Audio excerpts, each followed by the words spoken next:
Les gars, c'est votre gars Mo Bembo et aujourd'hui on se retrouve pour un nouveau sujet super épicé qui concerne le terme afro-descendant. Juste avant, jingle les gars.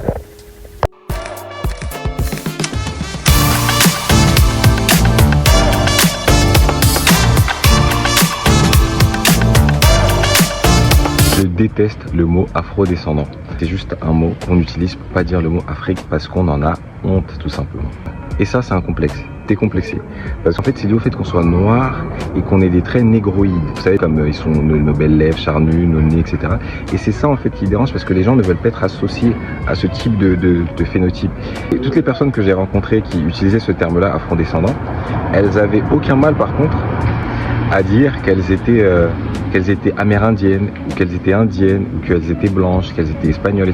Alors c'est pas noir, je te dirais. D'accord. Mulâtre indienne. D'accord. Donc si tu penses que ta peau et la mienne c'est la même, c'est mort. Et quand il s'agissait de l'Afrique, le mot Afrique, il voulait pas sortir. C'était. Bah, vous avez pas de blanc en tout cas. Les gens ne cherchent pas à te raconter simplement leur histoire familiale. Ce qu'ils cherchent, c'est de te montrer que, regarde, je suis pas un noir comme toi. T'as vu, moi, mes cheveux, ils sont comme ça. Ma couleur de peau, elle est comme ça. Je viens pas d'Afrique. Je sais pas si vous avez la ref. Vous n'êtes pas blanc. Une très jolie couleur métissée, ça se voit pas. Voilà. Alors c'est pas noir, je te dirais. D'accord. Mulâtre indienne. D'accord. Donc si tu penses que ta peau et la mienne c'est la même, c'est mort. Les origines c'est mort. Mes ancêtres viennent de Bretagne et d'Indo-chinois. D'accord, ça marche. Et je m'appelle comme ça. D'accord. C'est juste ça. Ok. Et en fait, c'est vraiment ça le truc qu'ils veulent te faire comprendre. Ils veulent te comprendre qu'ils sont pas un noir comme toi. Ils sont des noirs ultra, donc c'est-à-dire que c'est une façon pour eux de dire ok, je suis obligé de reconnaître que je viens d'Afrique parce que je suis noir, mais t'as vu, c'est pas comme toi. Parce que moi, toujours je suis afro-descendant. Ah non, mais c'est mes ancêtres et tout. Pourquoi tu veux pas le dire, sœur? Dis-le. Pourquoi tu dis pas que tu es africaine? Ce mot-là, en fait, il te dérange parce que en fait, c'est là les gens cherchent en général à toujours s'éloigner du mot Afrique parce que c'est lié à plein de choses négatives. Et donc c'est pour ça que certains vont utiliser le mot afro-descendant. Que je peux pas trouver d'autres mots. J'essaie de trouver d'autres mots pour être plus gentil, mais pour moi, c'est que tu es complexé.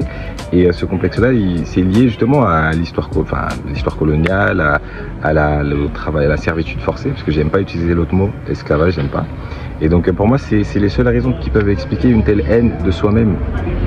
Des noirs qui étaient plus entre guillemets plus noirs que moi, dans le sens où ils avaient un phénotype plus typé africain selon les gens et une couleur de peau plus foncée, mais qui pouvaient s'asseoir devant moi et me dire ah non mais non, moi je viens pas d'Afrique, moi mon ancêtre était, hey, mon ami, laisse ton ancêtre là où il est. Ton ancêtre, il est pas dans tes trucs.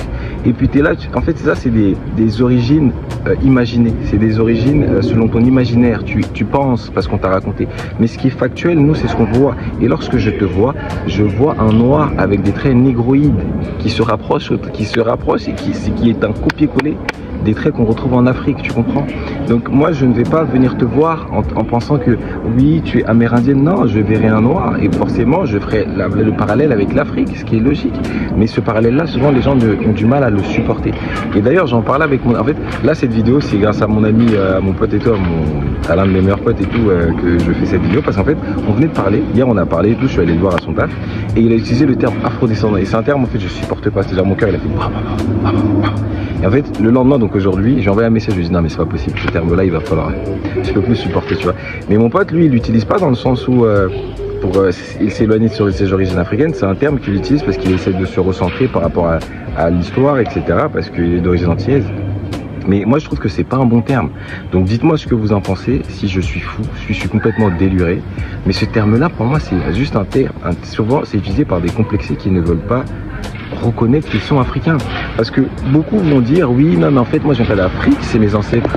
Comment tu peux descendre de quelqu'un et toi-même ne pas l'être? Ça ne fonctionne pas parce que l'origine d'une personne c'est pas basé sur sa culture, c'est basé sur le sang, donc sur les gens qui t'ont précédé, vous comprenez?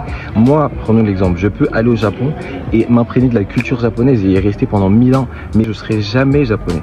En revanche, je serai toujours congolais et africain parce que l'origine c'est lié au sang, c'est la génétique. L'origine c'est pas là où tu habites, là où tu vis, ou les choses ou parce que tu sais pas parler une langue africaine et du coup bah c'est bon t'es plus africain. Ça fonctionne pas comme ça les choses. Donc moi c'est comme ça que je vois la chose. En fait je pense qu'il faut faire la différence entre la culture, l'effet culturel, la nationalité, ok.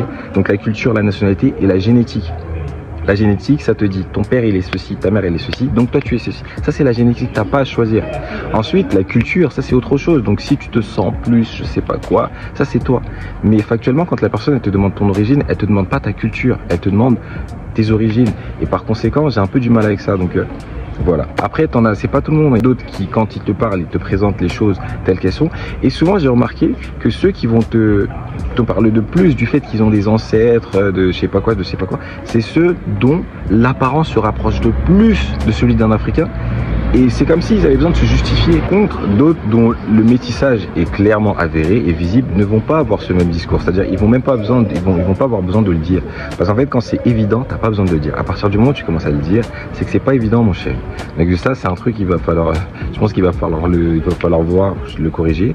Je ne sais pas ce que vous en pensez. C'était ma petite minute réflexion là. Je suis en pétard parce que du coup, mon pote, il a utilisé ce terme. Je suis en mode, non, pas ce terme. Donc voilà, c'est pour ça que j'ai tourné cette vidéo avec mon petit banzai. Enfin, mon banzai, du coup, c'est ce qu'on appelle en lingala là, etoko. Hein, ça veut dire tout simplement nappe. Nappe. Etoko, vous savez, c'est ça. C'est un etoko. Ok. Et voilà, parce que ça, du coup, ça vient d'Afrique. Africain, fier de l'être, hein, très important. Et dernière chose. Il faut vraiment s'aimer, parce que si tu ne t'aimes pas, comment tu vas aimer quelqu'un d'autre, tu vois? Il faut vraiment s'aimer, c'est très important, même mentalement pour toi, le fait de t'aimer, ça va te faire du bien, tu vois.